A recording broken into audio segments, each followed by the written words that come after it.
我们继续。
群主好，原来这是你的 B 站名字，我这里都11:58了，阳光明媚，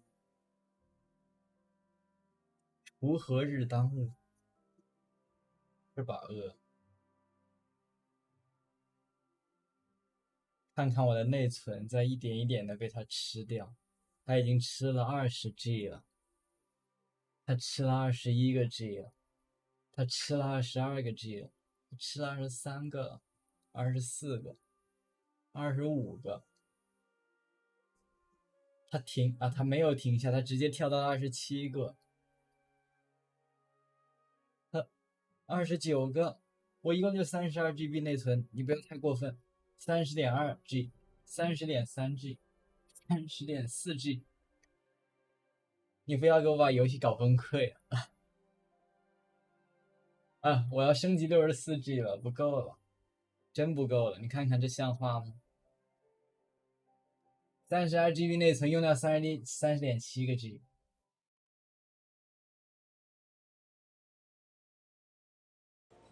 哎呦我去，吓我一跳，吓我一大跳，那肯定是不行啊！看看咱们的大城市，非常的热闹，非常非常的热闹，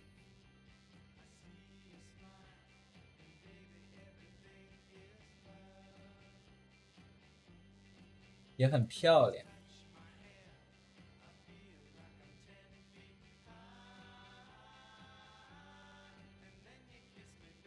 哎，好没买。我昨天是在这里搞这个国家公园，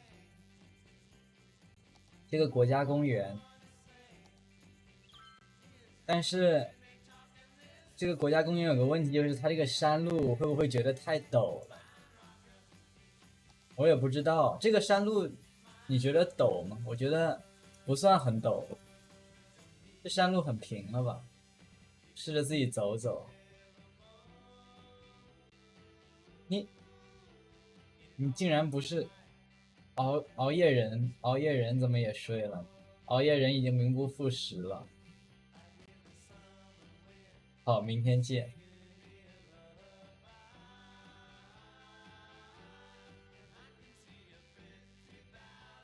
我一个人爬山，这边看起来就不平了呀，这边就有点陡了已经。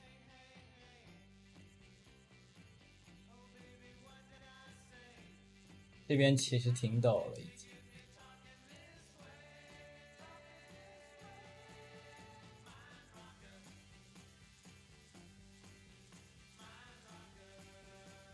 为什么我是悬空？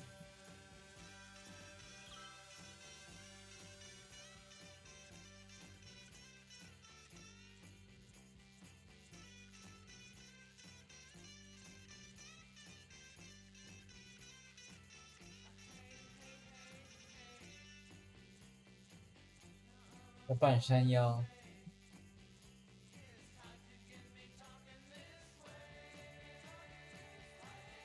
这地方太大了。我亮度没有调，怎么啊？今儿就是阴天吧？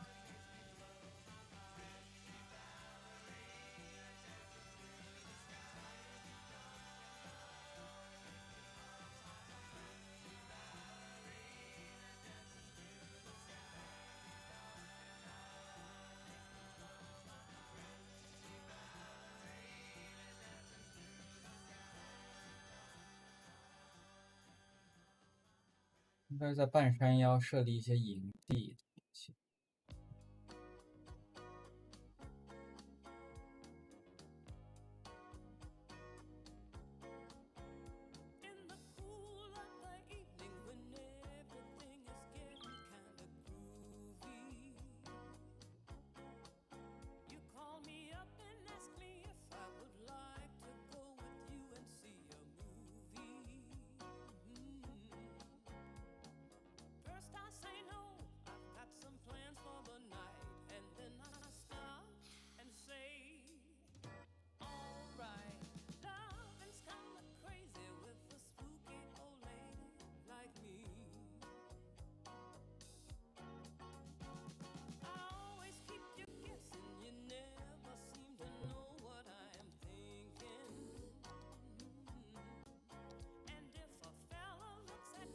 这边很适合建立一个小营地。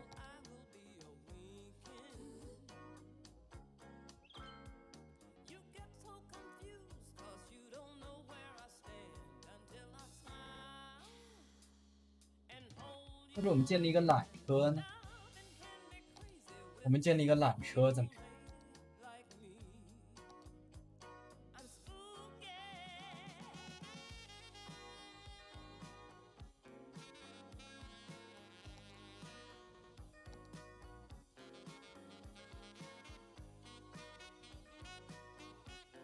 缆车其实应该在这个地方。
为什么必须放在路边？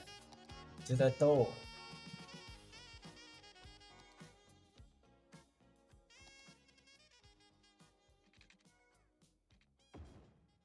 疯了吧？哪有路给人放？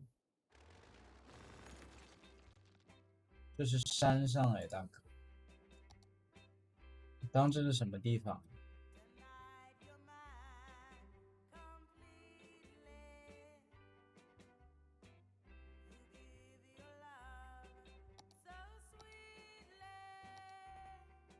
居然还要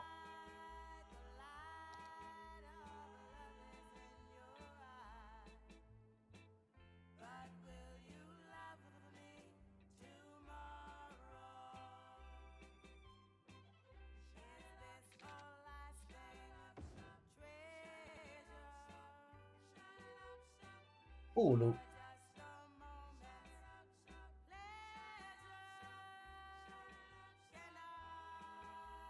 干脆我们把这一块给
这是直播，这是直播。哎呦，这个地方，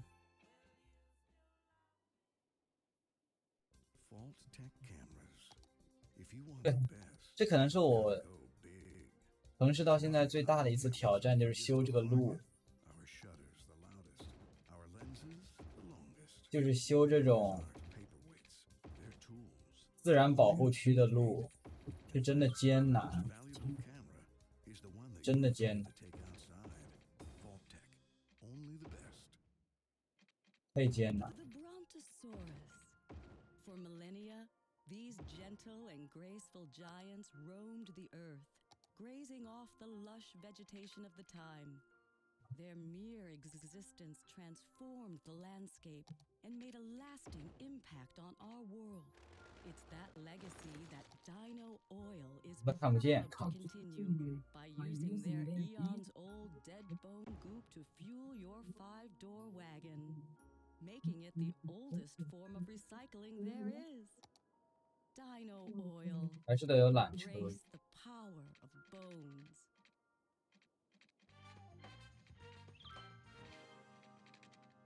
Welcome to Gold FM.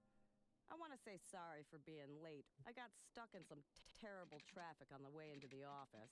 It wasn't until an hour later that I realized I'd accidentally turned into the stadium parking lot. They paint those lines on the ground so they look like lanes. I just figured the other cars were those self-driving ones I'd heard so much about. This is Gold FM.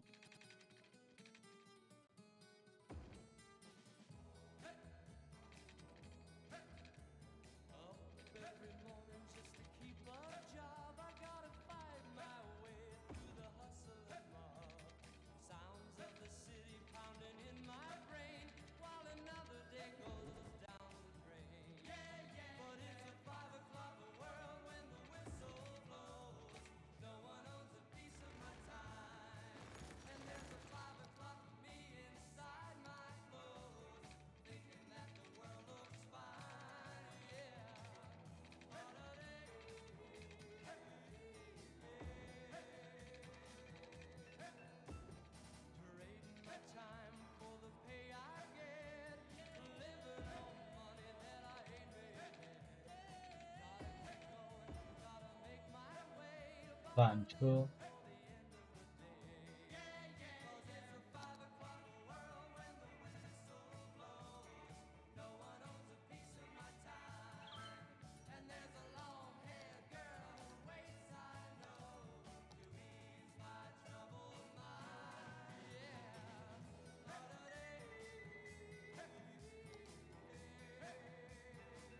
也还要电，哪给你搞电啊？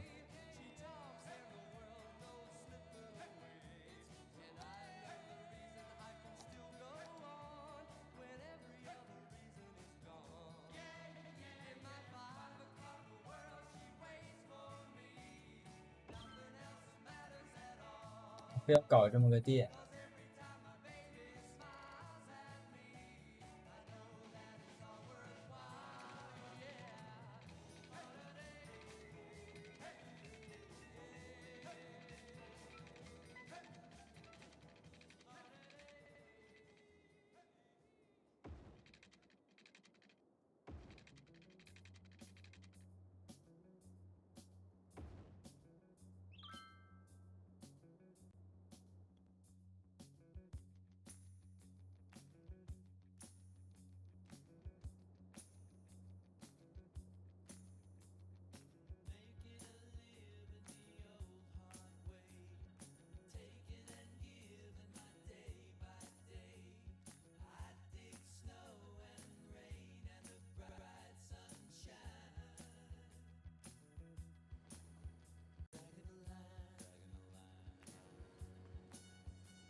Shit.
Mass transit.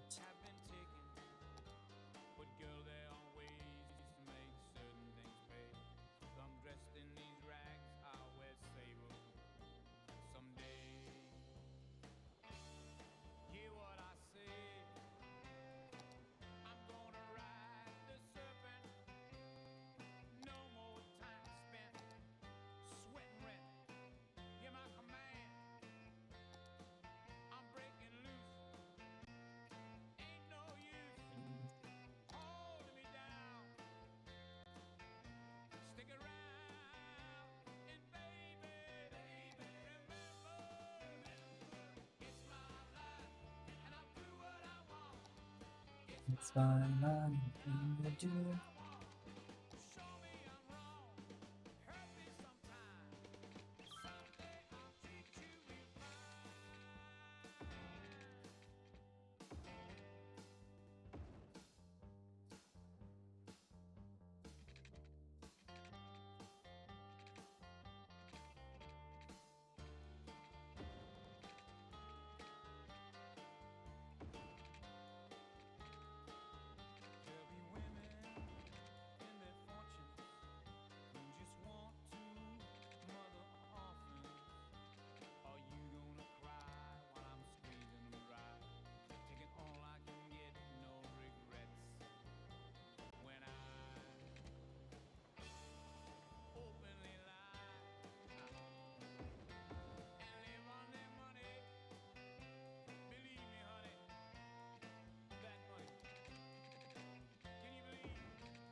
欧房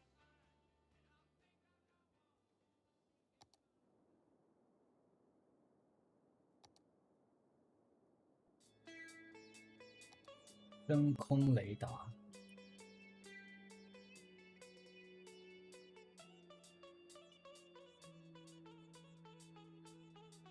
哦，我忘记深空雷达了。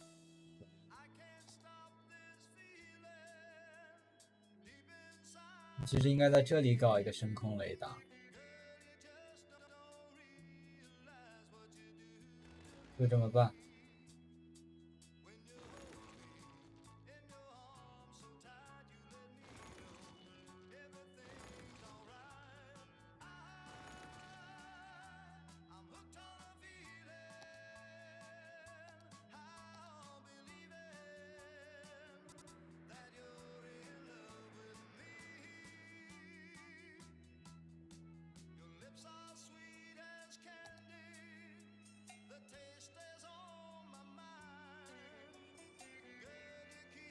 深空雷达好，我去 ，motherfucker， 好，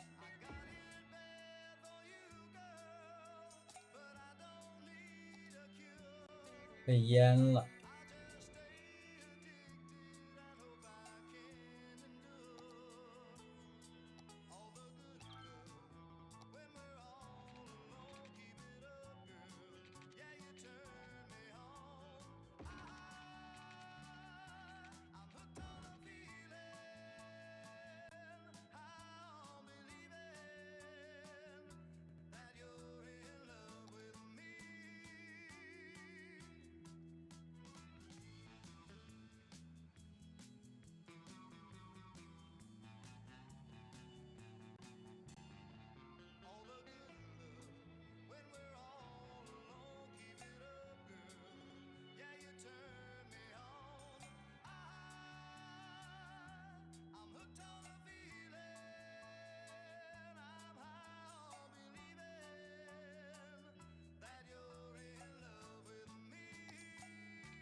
加了个深空雷达，还有什么别的东西要加呢？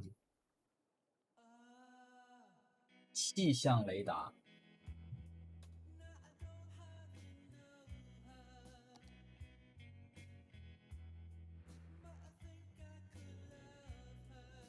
气象雷达。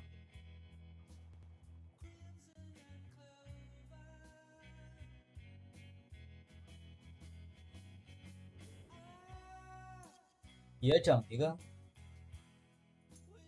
地震传感器。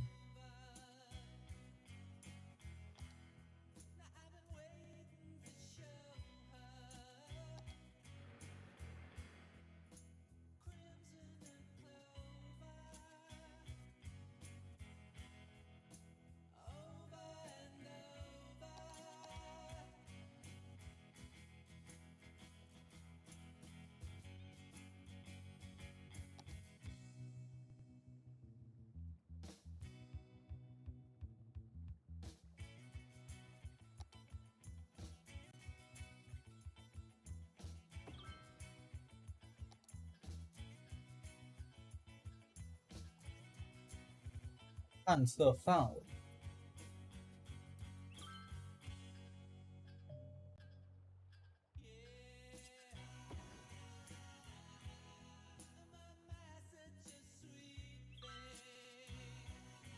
地震预测。海啸预警。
Coffee, fuel of the modern economy. The age-old Italian tradition of burning beans and drinking the bitter bean juice.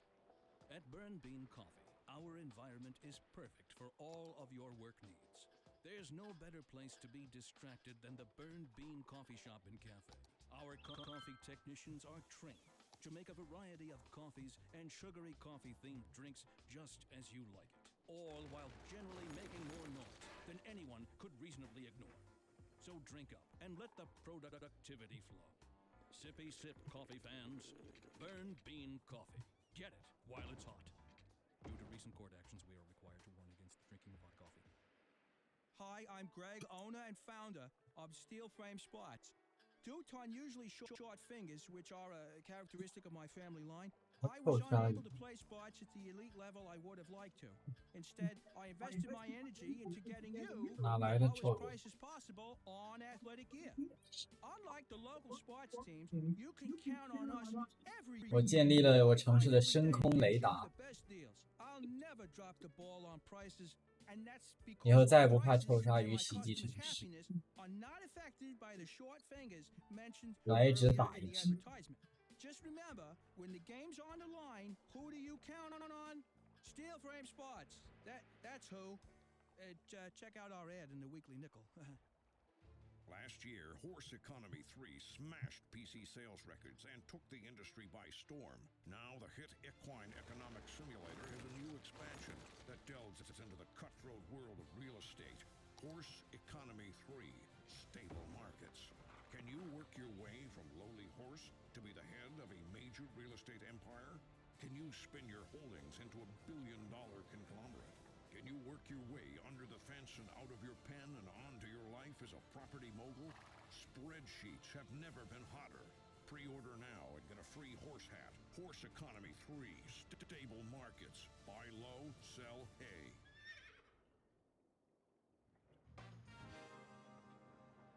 You're listening to Gold FM, where vinyl is worth more than gold. Or the same, maybe a little less. It's just vinyl. 什么东西？没赶上是造子，好东西。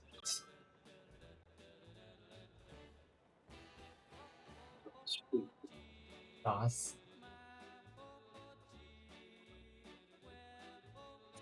看他那副憨样，还咧着个嘴，嘴都合不拢。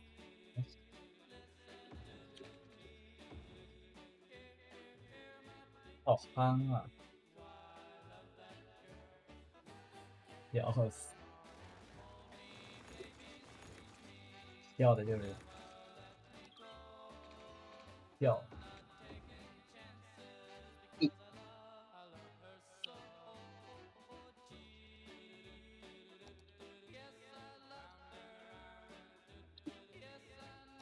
我在打莎莎，莎是臭鲨。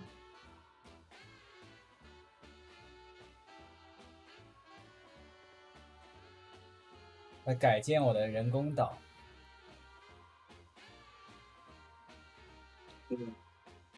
加入了气象雷达、地震传感器和深空雷达，已经为一切可能灾难的到来做好了准备。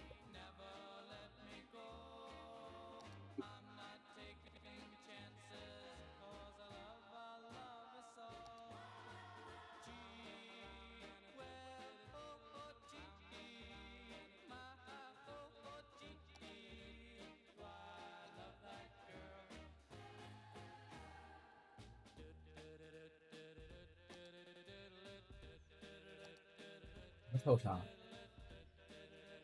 没有受伤，没有受伤。我看有的是。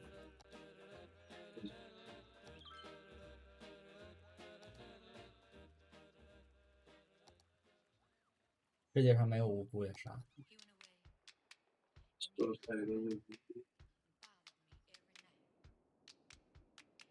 所以，我得去。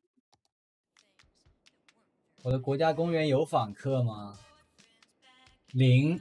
好，我因为啥也没有，当然是。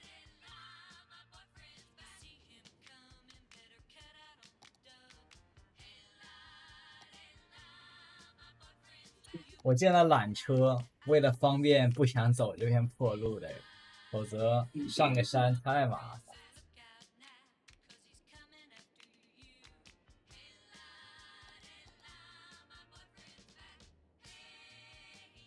等缆车最多也就送你们到这儿。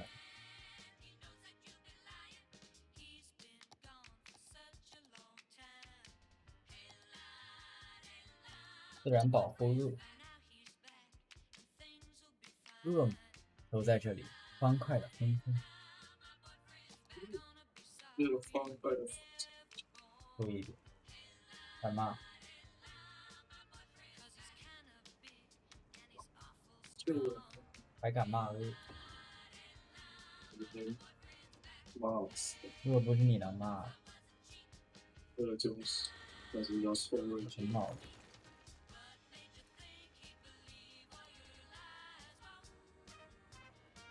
爸。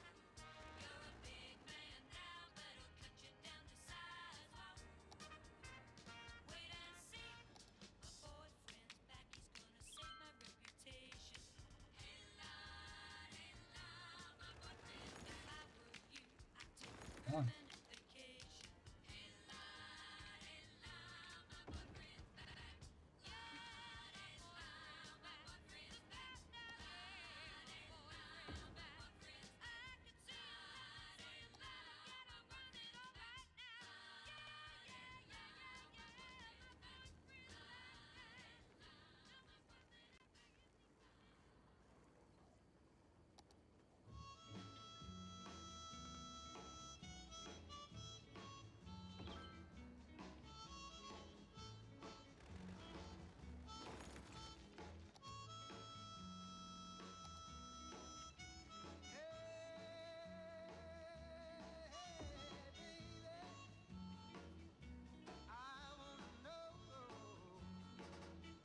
臭杀人，弄死！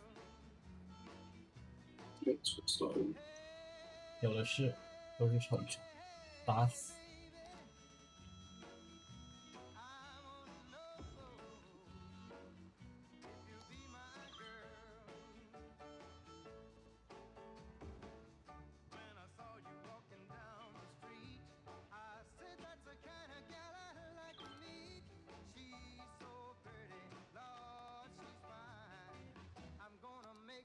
要打他！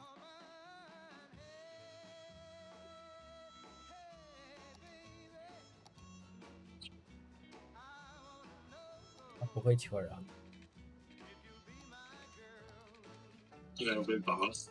你求人是，注意点自己在说什么。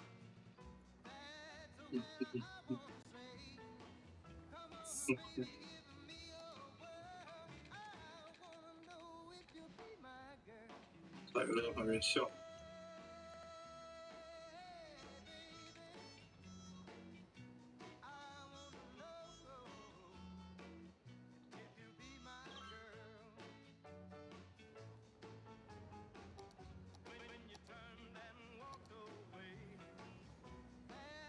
当你见一个公园的时候，你要扪心自问：如果是你，会去吗？这样才能建起一个好公园。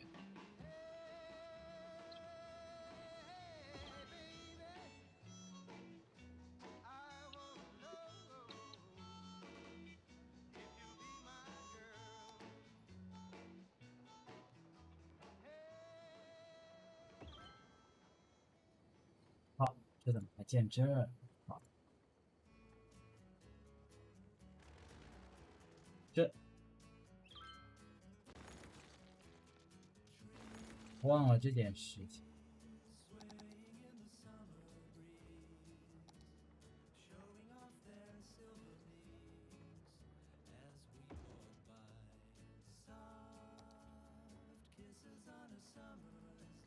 对。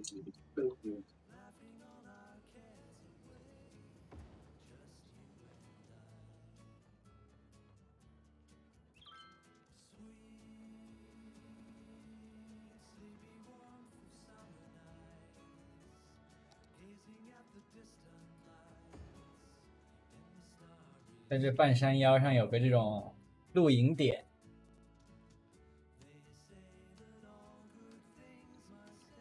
Fire Watch， 火情瞭望塔。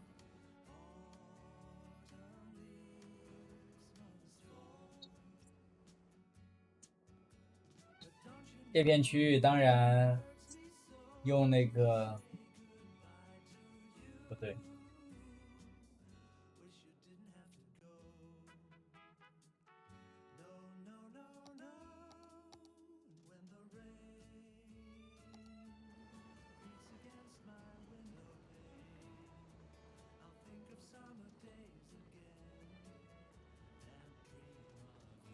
不过我真的觉得这个游戏对于我来说玩法就是用心经营一座城市，然后你随着它出 DLC 慢慢完善，你就慢慢把城市改。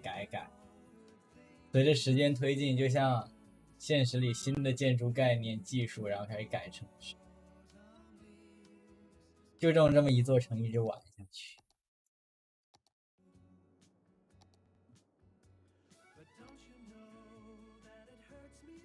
但山上有个问题，就是它要电，就是那个缆车站了。但是我只有风力发电机，它太大，显得太难看了。哎，这样我去找找有没有那种小电站。就黄石公园是怎么送电的？地底电。地底啊？否则那些小屋都是什么？那也就是说它是有电线杆的了。那我就用电线杆拉上去，我就沿着我的路拉电线杆拉上去。其实正常应该都不会，就尽量避免。因为我下了那种小的，我操，这个游戏它逗我，你知道吗？它是有它那个自然保护区那个路啊是拉了电线的，但是它不算，你知道吧？它就是当装饰，它拉了电线，但它不算。那行，那我就用我那个隐藏电线了，反正你他妈你都拉了线了，你这就不好了吧？那拉了线不让人用是什么意思？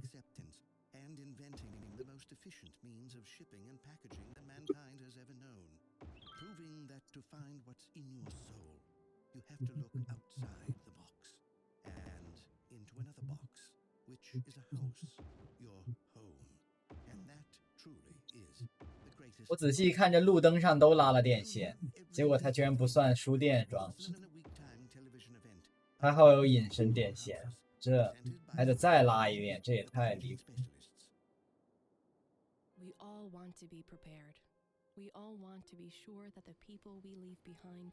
哎，有人来了，有人来了！高收入老人，他拄着个拐杖上山了哦，他是坐缆车上来的。我操！高收入老，这是我的第一位游客。哎，这边还有个小孩子，中收入儿童。现在大家开始来这个地方玩了，看好。非常不错，公园开始运转。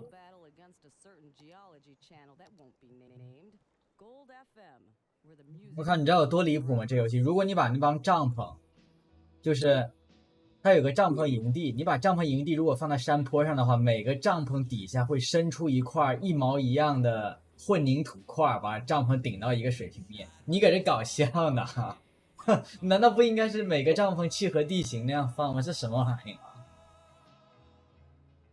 这爬梯子上去啊！这个游戏其实做的最不好的地方就是坡度处理，模拟城市的坡度处理都比它做。它坡度就是完全，比如说那些停车位，如果你放在坡上，那些停车位都能变成垂直的，然后那车还能停得上去。就它完全没有考虑到这地形该怎么搞，这一点他们需要认真想想。这么整不行。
哈哈，爬山死了，哈哈，笑笑。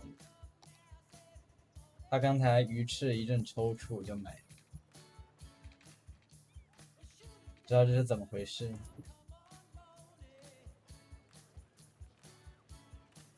臭鲨鱼不见。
When this old world starts getting me down, and people are just too much for me to face,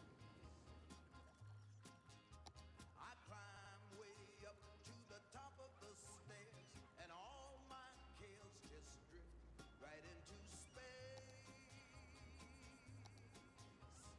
On the roof, the only place I know where you just have to wish to make it so. Let me tell you now, when I come home feeling tired and weak, I go up where the air is fresh and sweet. I get away from the hustling crowd and all that rat race noise down in the street. On the roof, the only place 干嘛？下我去那个地一拳一个，非常不是什么？也要放假？砰砰，放假？砰砰。恶臭，干嘛这种等着放，不准这么说？这个还有快放，没有恶臭。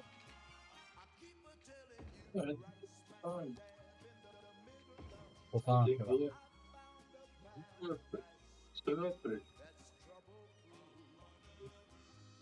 吧？放开我你还不放？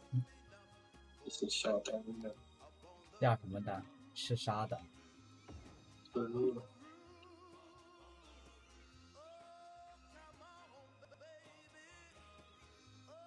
我要打，让他滚过来。那挺热的。豆鲨鱼让他滚过来，快！逗，看我怎么打。我鱼才可以被打，有人都想打，瞬间路过看一眼给他脑袋，你怎么能这样？然后想想为什么每个人看见各一个，明明是鲨鱼都有问题，专门问打。那些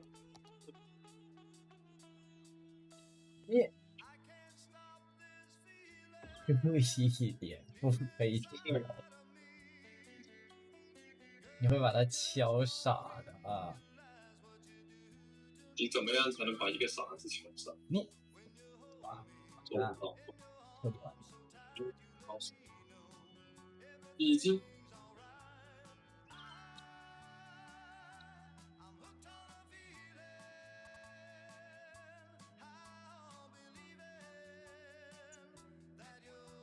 这个营地最离谱的就是我坡一旦不平，它就会在帐篷下面给我生出混凝土地板了，神经病！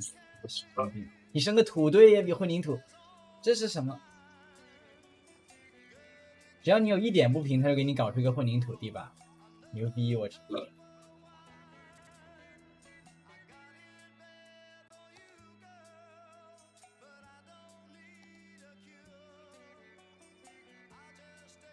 来学习我一拳把鲨鱼弄死。你们一拳超越对。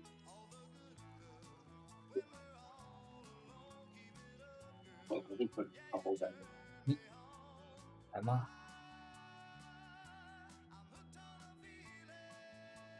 笑死！露营地。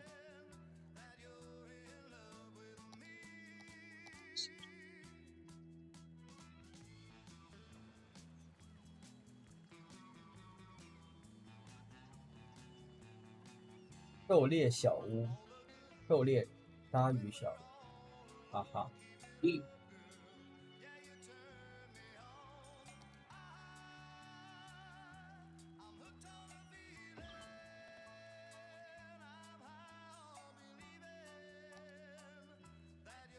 莎莎被狩猎了，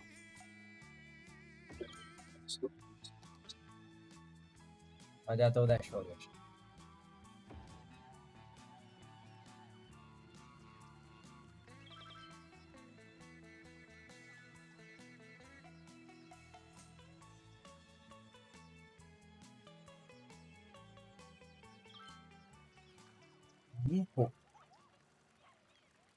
低收入成人正到访宿营地，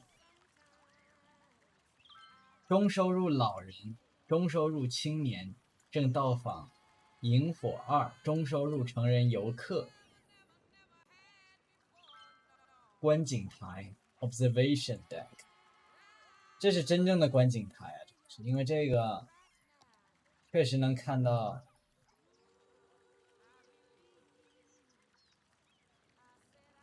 非常棒的景色。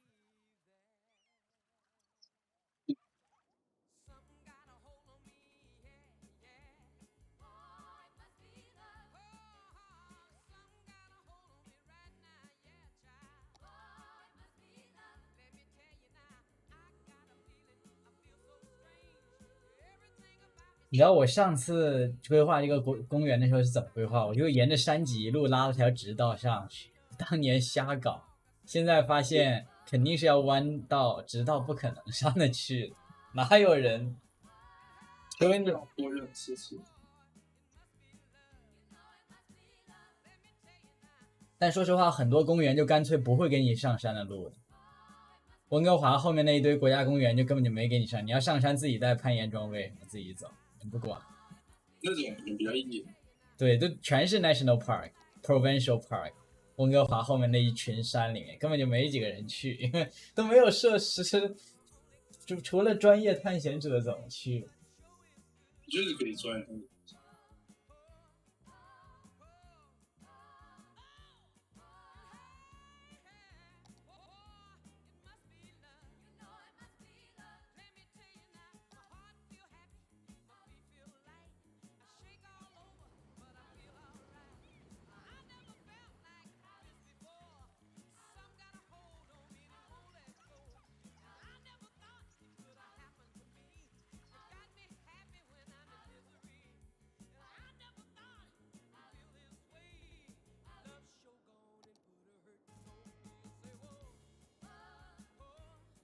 为什么有的路灯是白的，有的路灯是黄的？为什么是怎么分配的？这条路灯是白色，那条路灯是黄。暖色跟冷色。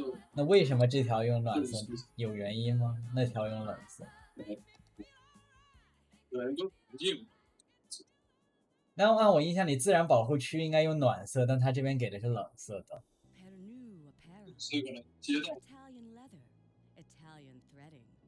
Pernu is Italian for jeans. 山上垃圾，对哦，山上，哎呀fuck，这个问题又来了。那我们这个就没办法，因为这个游戏里面垃圾等设施是没有直升机能运的，也不会。你像按理说普通怎么运垃圾，山上你就拿缆车运下去嘛，对吧？保健运。但这游戏它 AI 它没有这个设定，所以我们就只能下 mod， 下那种处理方块，否则你在山上难道你还要建个垃圾处理厂？哎，也没办法，这个真的没，你只能建一个这样的处理方块。建一个处理方块，把它塞到缆车站里，当做缆车站的环卫处，你没有别的办法，否则它就是不会运走。我看一下这东西有设置吗？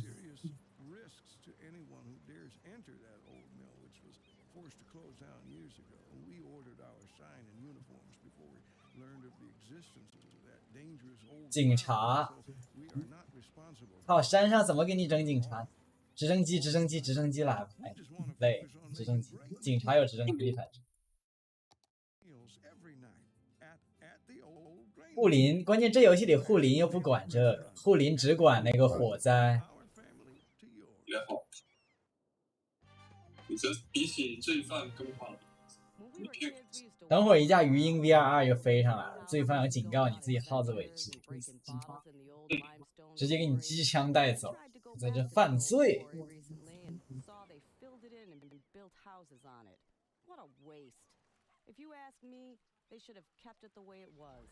A 20-meter cliff overlooking unwanted furniture and construction scrap, just the way nature left it. Oh well, can't stop the train of suburban sprawl.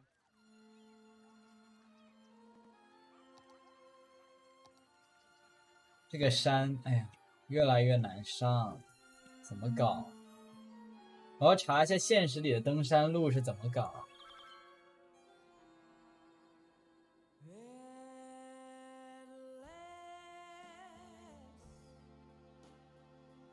我这几天根本就不是在玩城市天际线，是在玩公园之星，这全是在建公园，建完一个接着一个，建完主题乐园建动物园，建完动物园建植物园，建完植物园建国家公园。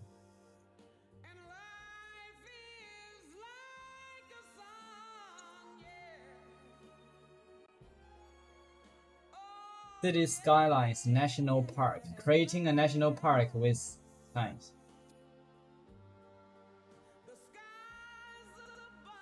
我把 DC 换成手机。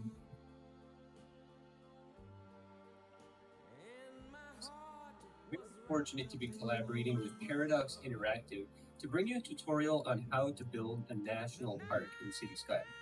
For this tutorial, no mods are required, however, you will need to have 是啥？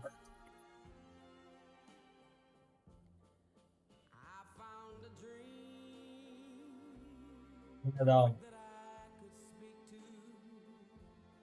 没问题。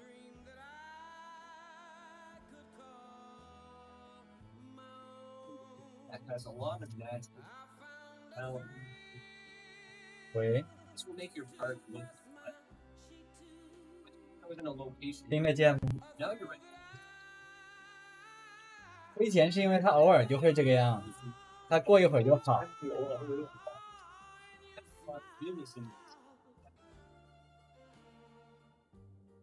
他过一会儿他要亏钱就回去了。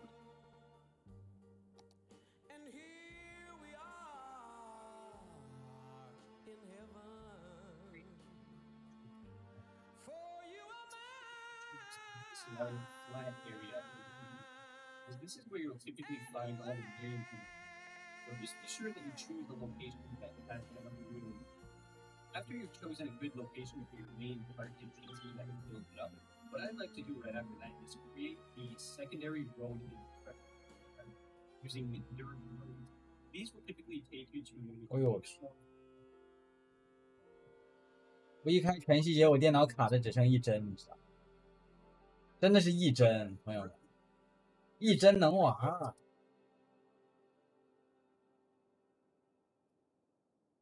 1帧是不是能玩儿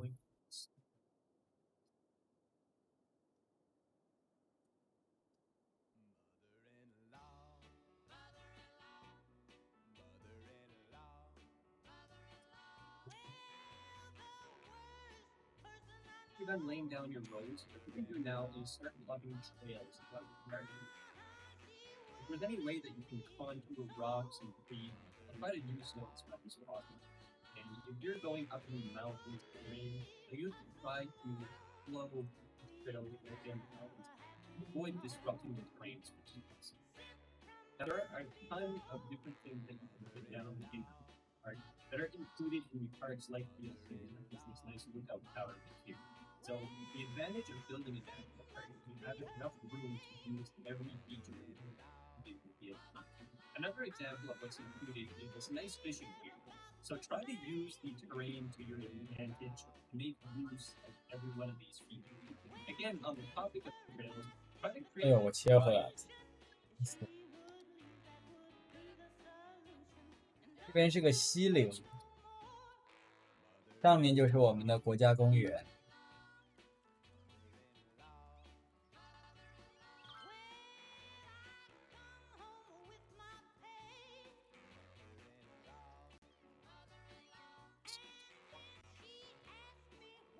对了，我们需要一些松树啊！我突然想了，因为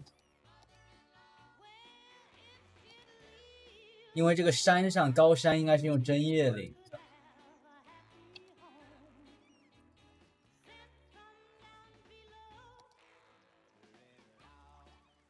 这不是松，这个是。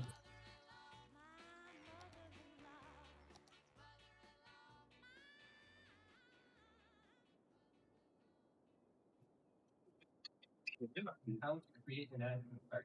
Really hope it was inspiring and useful to you. You now have the knowledge to create some very nice national parks on your own. So thank you so much for watching. Be sure to subscribe to the channel. Stay tuned for many more tutorials about your favorite communities.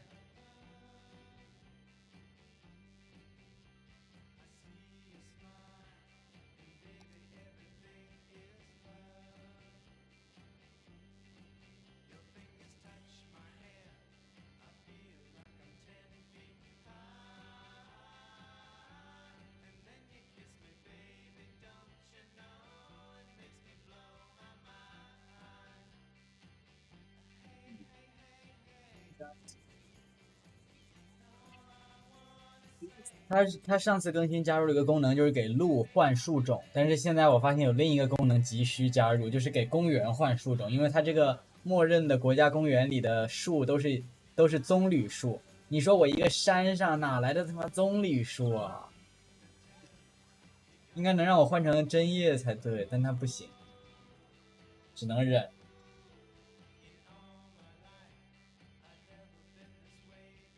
这警察直升机支援不到这地方是吧？那我应该在下面再建一个警直升机。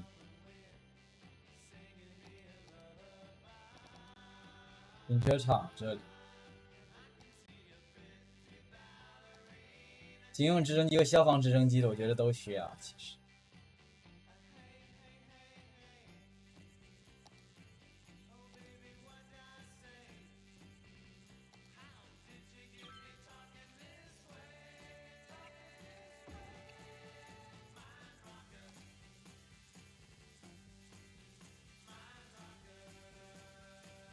因为这个地方要是出消防，那可是烧整个一片山的他妈烧。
这样在这两，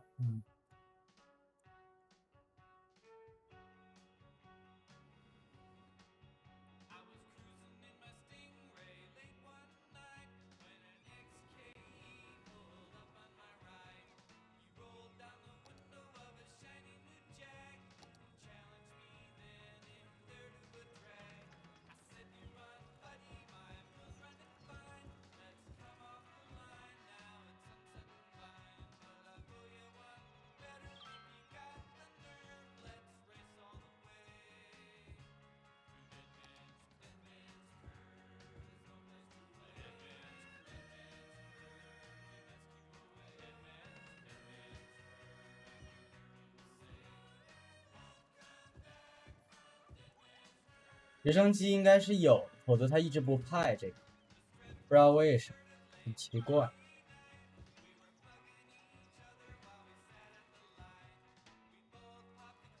树叶都要被点着，移到旁边去。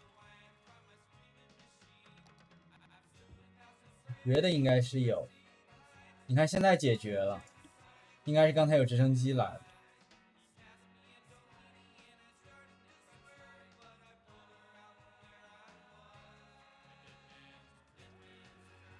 这个小露营地越来越不错。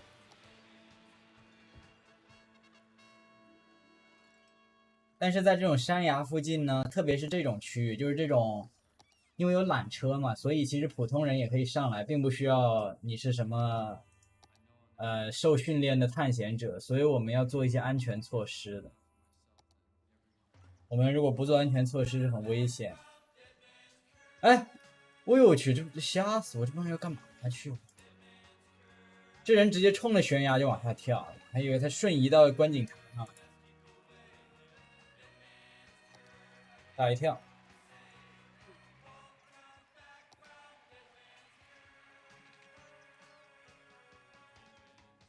我们需要在这边加一些防护措施。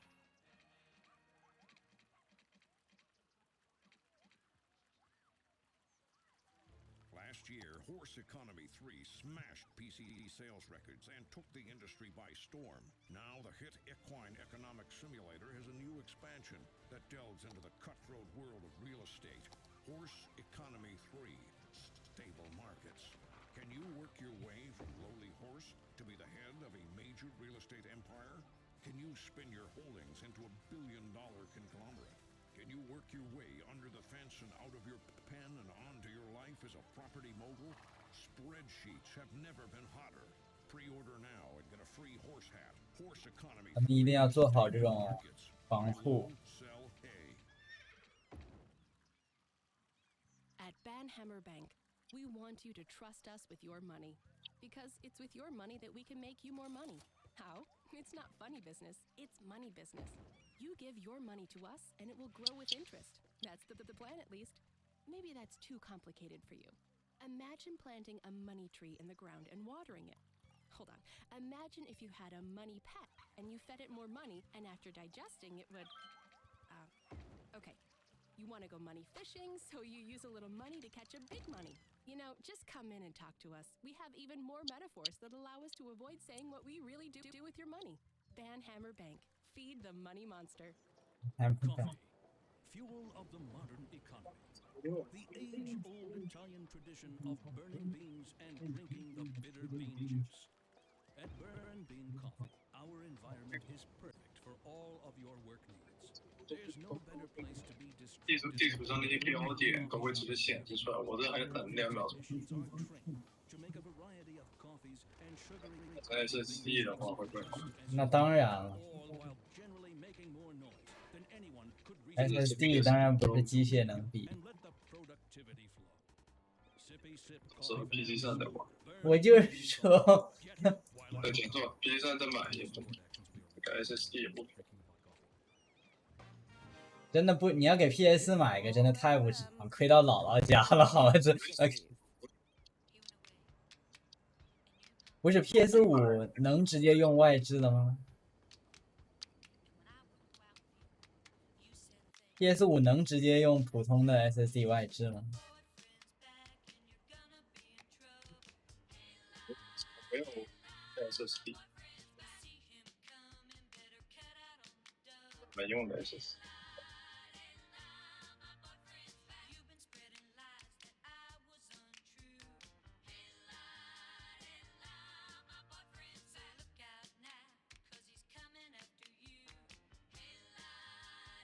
国家公园度假地越来越棒了。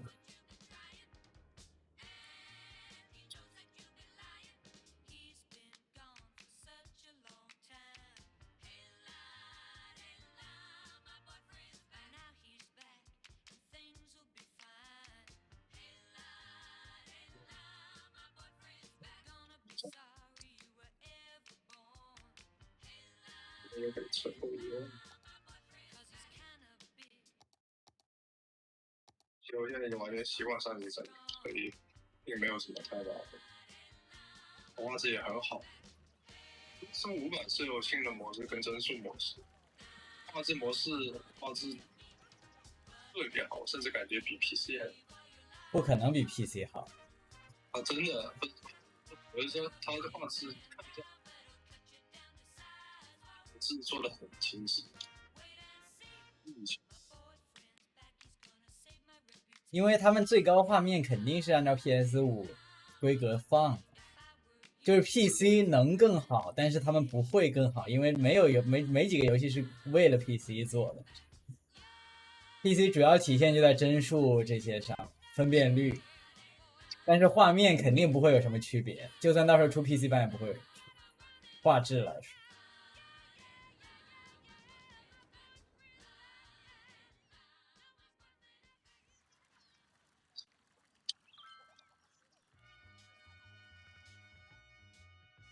又晚上了，什么也看不见，没法造。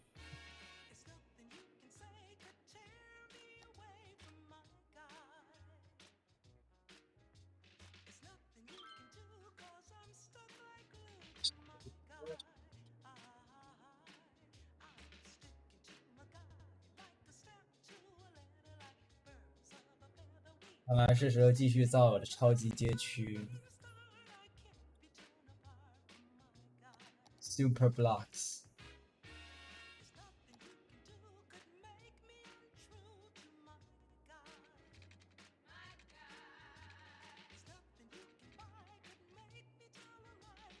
多长？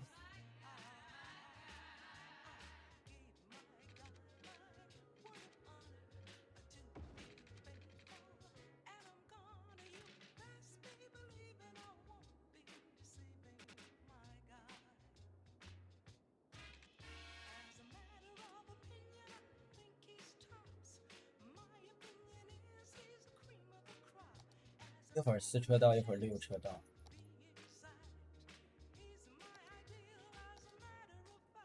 我当时是怎么搞？是不是搞错了？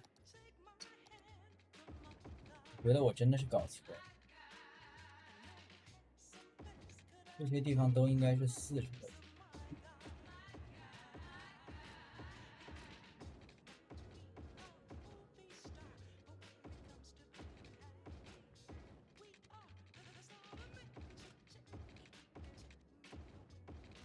唯一6车道的应该是这2个商业区中间的这一条，还有最中间的这个。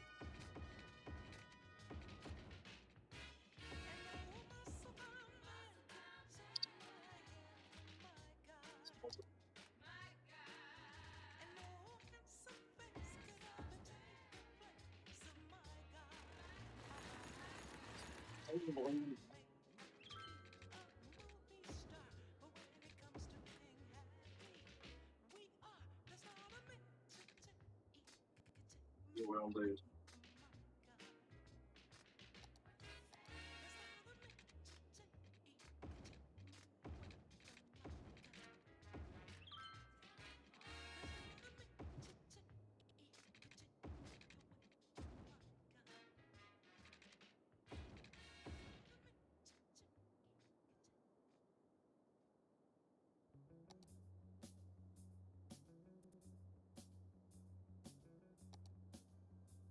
噔噔噔噔噔噔噔噔噔噔噔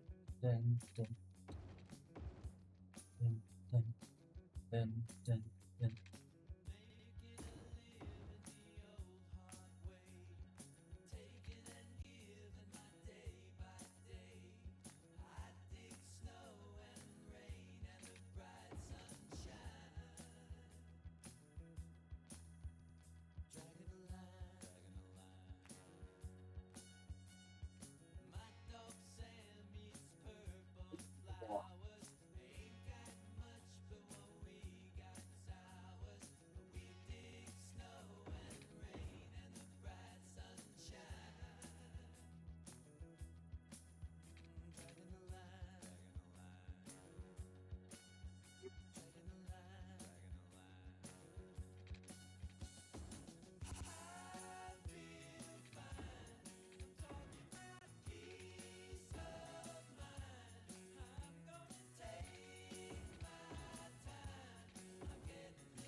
居住需求也太旺盛。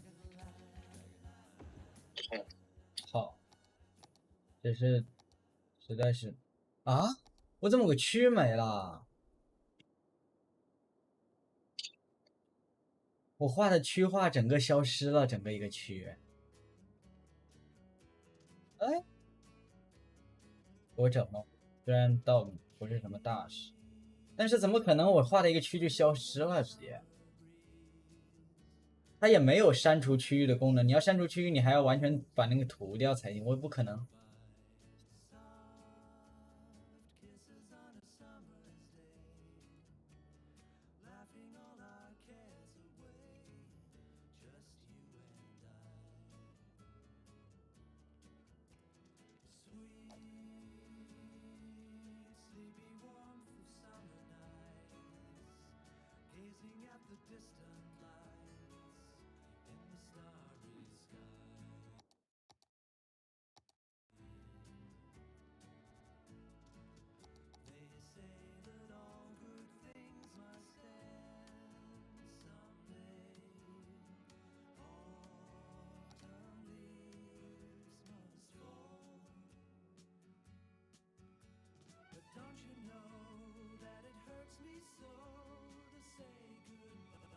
好，语音直升机，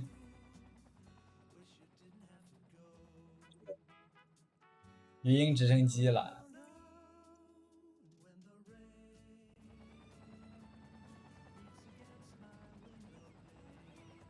巡逻中，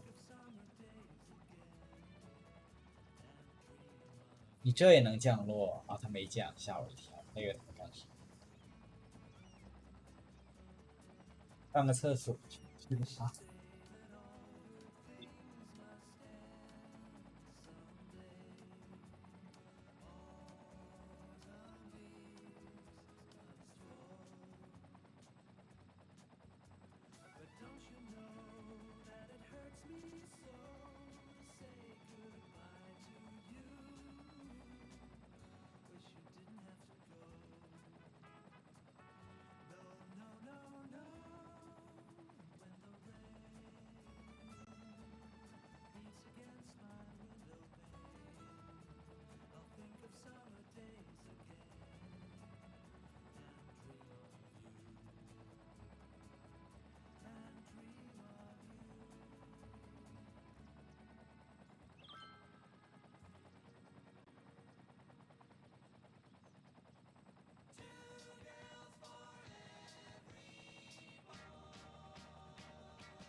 对，语音。